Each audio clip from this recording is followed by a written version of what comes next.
Welcome to our channel. Please subscribe, bell icon ಮೇಲೆ press ಮಾಡಿ. ಪಾಠ 3 ವೀರಮಾತೆ ಜೀಜಾಬಾಯಿ. ಸಮಿತಿ ರಚನೆ. ಕಲಿಕೆಗೆ ದಾರಿ. ಶಿಕ್ಷಕರ ಸಹಾಯದಿಂದ ಈ ವೀರಮಾತೆ ಬಗ್ಗೆ ತಿಳಿಯಿರಿ. ಚೆನ್ನಭೈರಾದೇವಿ.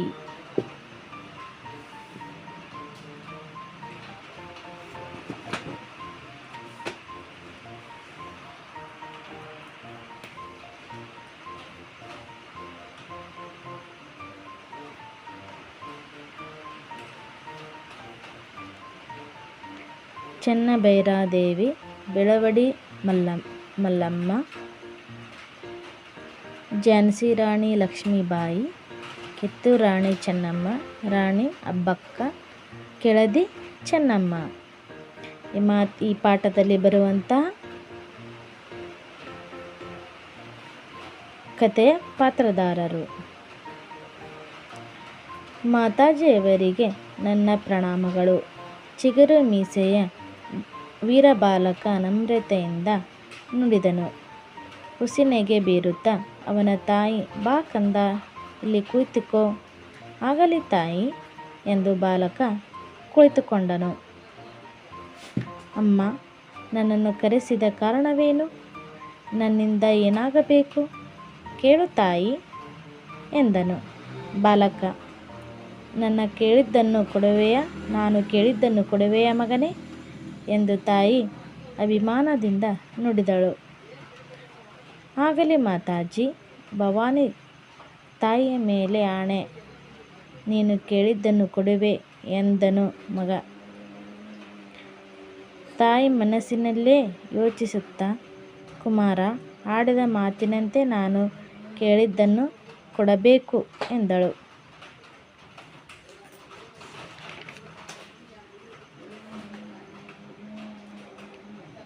ಕೇಳು ತಾಯಿ, ಅಗತ್ಯವಾಗಿ ನೀಡುತ್ತೇನೆ ಎಂದನು ಮಗ ಸಂತೋಷದಿಂದ. ನಾನು ಧನ್ಯ ಕಂದ, ಈಗ ಹೇಳುವೆನು ಕೇಳು. ಕೊಂಡಾನ ದುರ್ಗವು ಮೊಘಲರ ವಂಶದಲ್ಲಿದೆ. ಅದನ್ನು ನೀನು ಗೆದ್ದು ನನಗೆ ಬಹುಮಾನವಾಗಿ ಕೊಡಬೇಕು ಎಂದಳು. ಹೆಮ್ಮೆಯಿಂದ ಮಗನನ್ನು ನೋಡುತ್ತಾ ತಾಯಿ ಈ ರೀತಿ ಸಂಭಾಷಣೆಯನ್ನು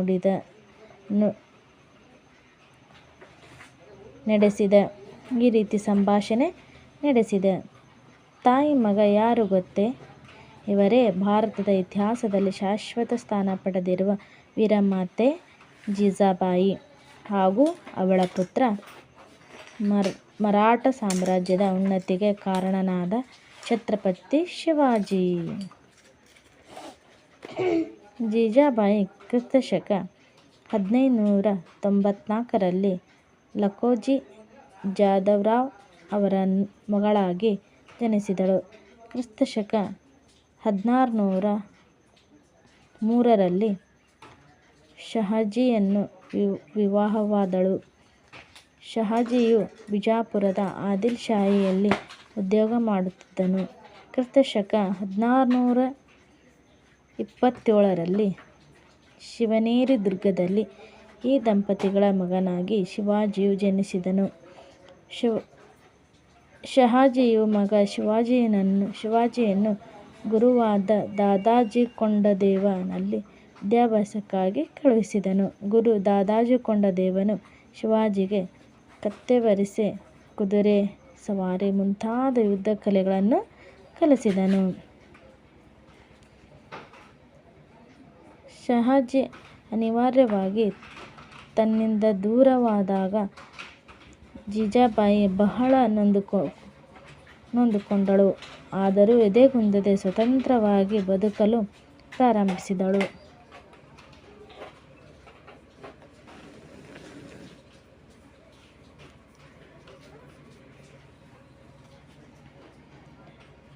ಮಗನನ್ನು ಓರ್ವ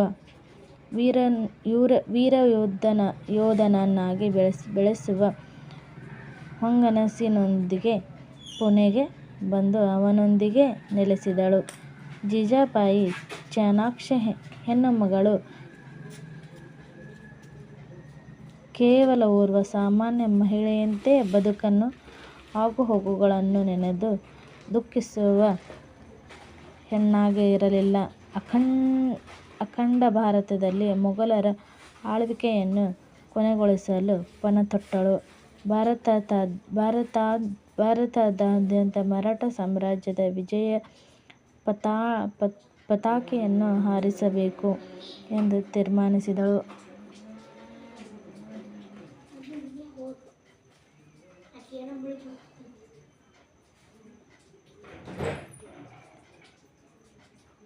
ಪರಕೀಯರ ಗುಲಾಮಗಿರಿಯಿಂದ ಹೊರಬಂದು ಸ್ವತಂತ್ರವಾಗಿ ಬಾಳಬೇಕೆಂದು ನಿರ್ಧರಿಸಿದಳು. ಶಿವಾಜಿಗೆ ಪ್ರತಿನಿತ್ಯ ರಾಮಾಯಣ, ಮಹಾಭಾರತ ಮುಂತಾದ ಪುರಾಣ ಕಥೆಗಳನ್ನು ಹೇಳುತ್ತಿದ್ದಳು. ನ್ಯಾಯ, ನೀತಿ, ಸ್ತ್ರೀಯರಲ್ಲಿ ಗೌರವ, ಕಷ್ಟಸಹಿಷ್ಣುತೆ ಇತ್ಯಾದಿ ಗುಣಗಳನ್ನು ಚಿಕ್ಕಂದಿನಿಂದಲೇ ಮಗನಲ್ಲಿ ಬೆಳೆಸಿದಳು. ಶಿವಾಜಿಗೆ ವೀರಪುರುಷ ಕಥೆಗಳನ್ನು ಕೇಳುವ, ಸಾಹಸಿ ಕೆಲಸಗಳನ್ನು ಮಾಡುವ ಆದರ್ಶಗಳನ್ನು ಬಾಲ್ಯದಿಂದಲೇ ಬಿತ್ತಿದಳು. ಹೀಗೆ ಜೀಜಾಬಾಯಿ ಮಗನಲ್ಲಿ ಧೈರ್ಯ, ಸ್ವಾಭಿಮಾನ, ಸಾಹಸ, ಸೇವೆ, ತ್ಯಾಗ ಮುಂತಾದ ಮೌಲ್ಯಗಳನ್ನು ಬಾಲ್ಯದಲ್ಲಿಯೇ ತುಂಬಿದಳು. ಅವನನ್ನು ಉತ್ತಮ ದೇಶಭಕ್ತನನ್ನಾಗಿ ಬೆಳೆಸಿದಳು. ಅಖಂಡ ಮರಾಠ ಸಾಮ್ರಾಜ್ಯದ ಉನ್ನತಿಗೆ ದಾರಿದೀಪವಾದಳು. ಮುಂದೆ ಶಿವಾಜಿಯು ಪ್ರಬಲ ಮೊಘಲ ಸಾಮ್ರಾಟ ಔರಂಗಜೇಬನ ವಿರುದ್ಧ ಹೋರಾಡಿ ಜಯಗಳಿಸಿದನು. ಜೀಜಾಬಾಯಿ ಮಗನ ವಿಜಯೋತ್ಸವಕ್ಕೆ ಬಹಳ ಸಂತೋಷಪಟ್ಟಳು. ರಾಯಗಢದಲ್ಲಿ ಶಿವಾಜಿಯ ಪಟ್ಟಾಭಿಷೇಕವು ಅತ್ಯಂತ ವೈಭವದಿಂದ ನಡೆಯಿತು. ಸ್ವಾಮಿ ರಾಮದಾಸರು ಬಂದು ತಮ್ಮ ಹಸ್ತದಿಂದ ಶಿವಾಜಿಗೆ ಮುಕುಟ ಧಾರಣೆ ಮಾಡಿದರು. ಜೀಜಾಬಾಯಿ ಶಿವಾಜಿಯು ಬಾಲ್ಯದಲ್ಲಿದ್ದಾಗ ತಾನು ಕಂಡ ಕನಸು ನನಸಾಯಿತು ಎಂದು ಖುಷಿಪಟ್ಟು ಶಿವಾಜಿಯನ್ನು ಆಶೀರ್ವದಿಸಿದಳು. ಅಂದು ಅವಳೂ ಸಹ ರಾಜಮಾತೆ ಎನಿಸಿಕೊಂಡಳು. ಈ ಸಂತೋಷದ ದಿನವನ್ನು ಅನುಭವಿಸಲು ಹೆಚ್ಚು ಅವಕಾಶ ಜೀಜಾಬಾಯಿಗೆ ಲಭಿಸಲಿಲ್ಲ. ಶಿವಾಜಿ ಗದ್ದಿಗೆಯನ್ನೇರಿದ ಕೆಲವೇ ದಿನಗಳಲ್ಲಿ ಹಾಸಿಗೆ ಹಿಡಿದಳು. ಸುಮಾರು 80 ವರ್ಷಗಳ ಕಾಲ ಜೀವಿಸಿದ್ದ ಜೀಜಾಬಾಯಿ ಮರಾಠ ಅಭ್ಯುದಯ ಕಂಡಳು. ಅನಂತರ ರಾಯಗಢದ ಬಳಿಯಿರುವ ಪಚಾಂಡ ಎಂಬ ಹಳ್ಳಿಯಲ್ಲಿ ಕ್ರಿಸ್ತಶಕ 1674ರಲ್ಲಿ ನಿಧನ ಹೊಂದಿದಳು. ಮನೆಯೇ ಮೊದಲ ಪಾಠಶಾಲೆ, ಜನನಿ ತಾಯಿಯೇ ಮೊದಲ ಗುರು.